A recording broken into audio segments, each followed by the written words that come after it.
النهارده انا حضرت مباراه الاتحاد والهلال في جده هنا. هقول كلمه حق، انا حضرت للهلال في ارضه وحضرت للنصر في ارضه. الله يبارك فيك. عليكم ماليش دعوه. وحضرت للاتحاد هنا في ارضه. كلهم فرق جماهيريه وعندهم قاعده جماهيريه كبيره، لكن اللي انا شفته من جمهور الاتحاد النهارده ده، هذا ما يطلق عليه نادي الشعب. ده جمهور الشعب، فاهم انت؟ اللي هي الناس اللي قاعده في المقصوره في المنصه، زي الناس اللي قاعده في الدرجه الثالثه، كلهم بيشجعوا بنفس الحماس بنفس القوه، بنفس الريتم، مش طبيعي. عيال صغيره وشياب وناس كبيره وشباب وستات، كلهم يعني حاجه لا توصف بصراحه.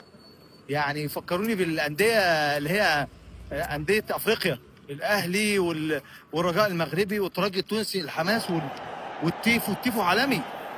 التيفو بتاع جماهير الاتحاد كان عالمي. انا والله ما بشجع حد فيهم، لا الهلال ولا الاتحاد. انا اصلا الاهلي المصري، لا مؤاخذه في التعبير، اللي حط على الاثنين كسب الاثنين في كاس العالم للانديه، صح؟ بس انا بقول كلمه حق، جمهور الاتحاد ده اللي انا شفته. انا لسه ما حضرتش لاهلي جده، بس جمهور الاتحاد النهارده ده نادي الشعب، كله بيشجع بنفس الحماس.